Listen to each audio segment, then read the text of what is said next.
Hi,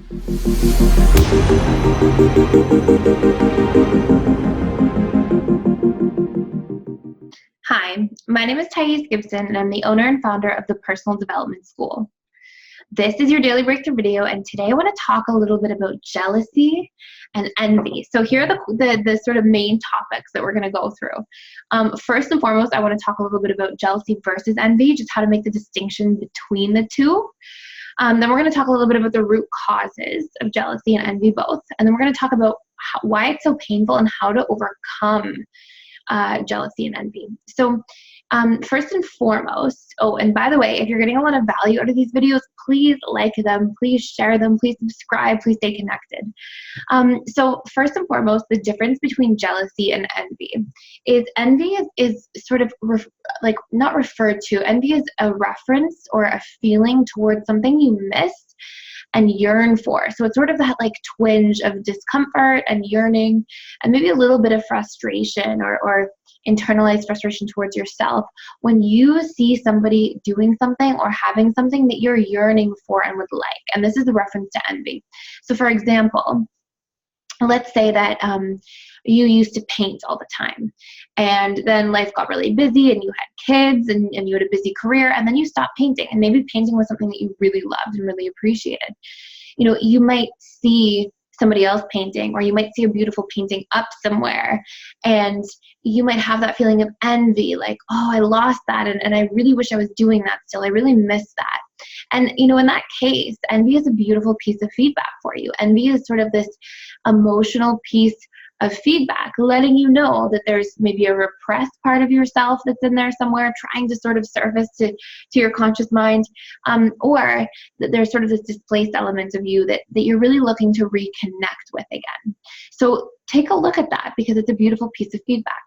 And jealousy, on the other hand, is really an unhealthy emotional response to a perceived threat related to the fear of loss.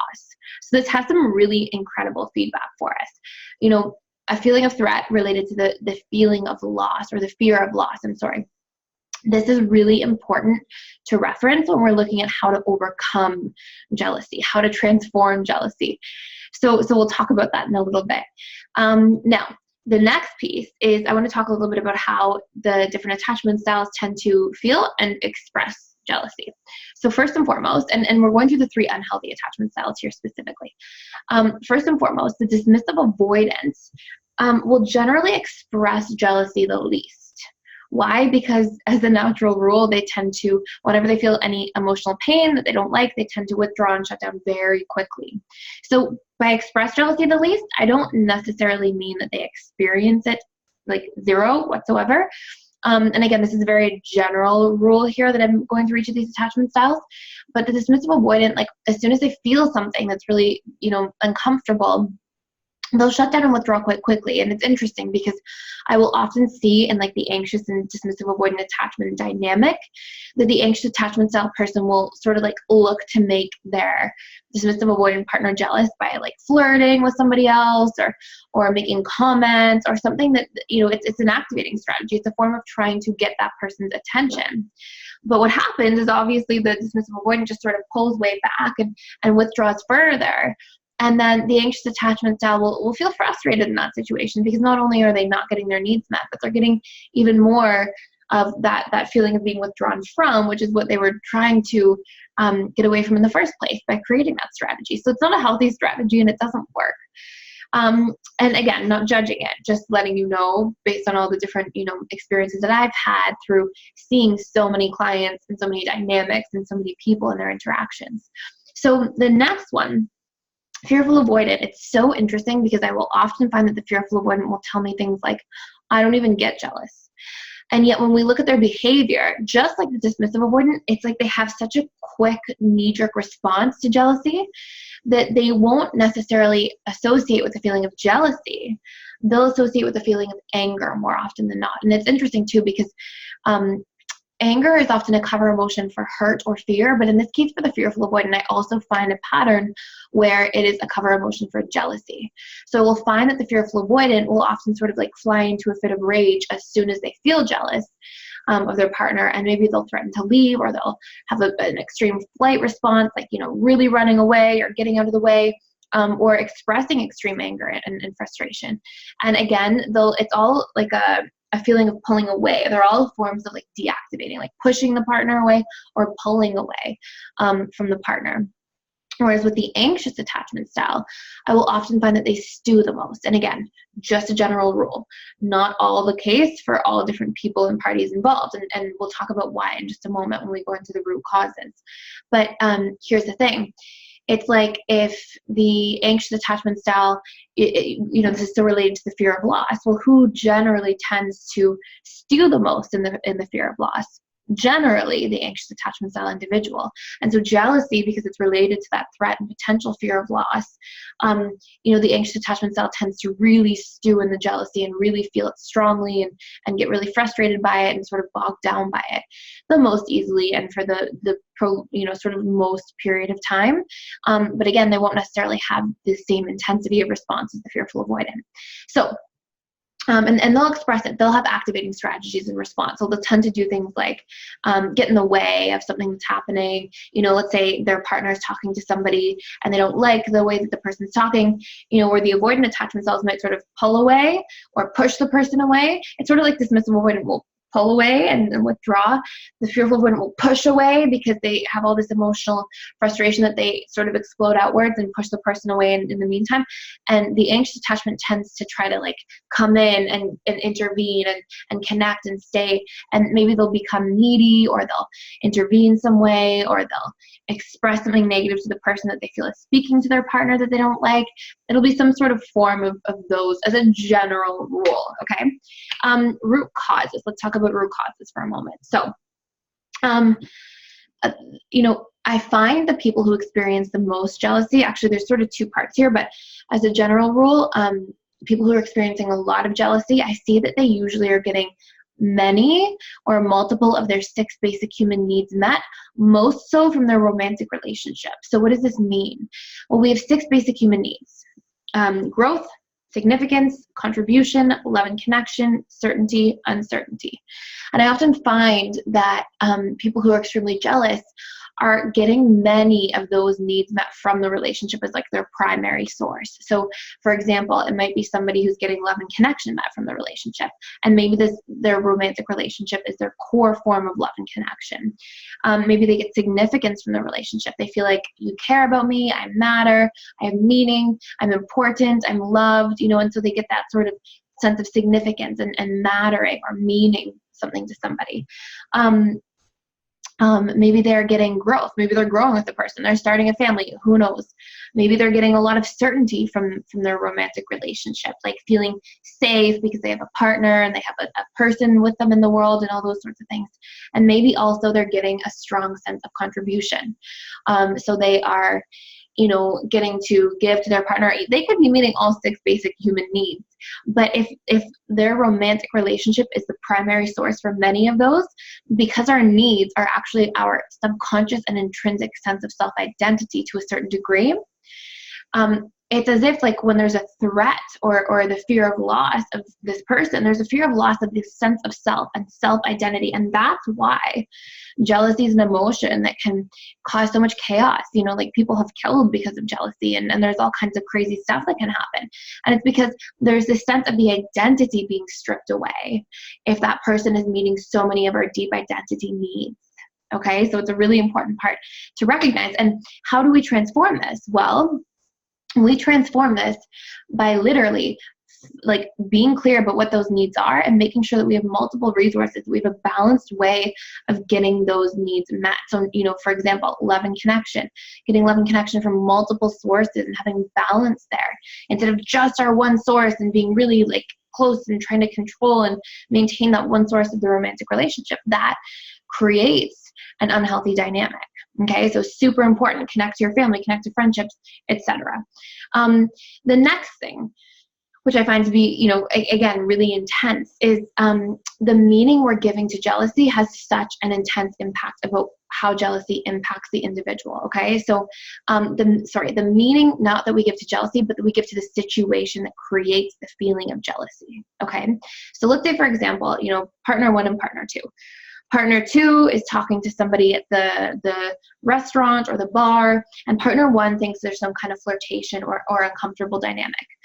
If partner 1, gives it the meaning that, oh my gosh, I'm going to lose my partner. They're going to leave me. I'm not good enough. They're interested in this other person. I'm not important. I don't matter. If these are all the subconscious projections onto that circumstance that partner 1 is making, then of course it's going to be extremely painful, and that jealousy is going to be acute. It's going to be really intense. Now, if instead we substitute partner 1 for a different person, and we say, instead they give it the meaning that, oh, it's nice that they're chatting with somebody and they're being friendly. My partner's such a friendly person. That's so wonderful. And they give that meaning to the situation, then it's going to be a totally different intensity or feeling of jealousy, if any jealousy at all. Maybe it's actually a feeling of love and kindness towards the partner. So what we make a situation mean has a massive impact on how we feel. If I'm making it mean that I'm going to be abandoned, I don't matter, I'm unloved, I'm unimportant, then all of a sudden that threat is real, and the fear of loss that we were talking about from the definition of jealousy becomes really extreme, and of course the jealousy again becomes acute. If let's say, as an example, that the what did I want to say here? It was like really important about that. Okay, so let's say the partner has these sort of positive feelings towards their person being, their partner being friendly. That, we have a different partner instead of partner 1, and they have this feeling of, oh, my partner's so friendly, so wonderful, different impact. Now, keep in mind, and this is really important, this is actually what I wanted to say, keep in mind that how your relationship currently is has a massive impact on this too. This may not even be so related to attachment styles all the time. This could be that, if one person is in a relationship and it's on the rocks, it's going through a tough period, or if their partner made a comment that made them feel insecure recently and they haven't really, overcome that or communicated about it, that's going to be a totally different experience as well of a situation with a totally different set of meaning than if your relationship's in a really strong, healthy place. So this can also be the reflection of how much you're feeling connected and safe, and that the relationship is going well, and that you're staying connected in the relationship.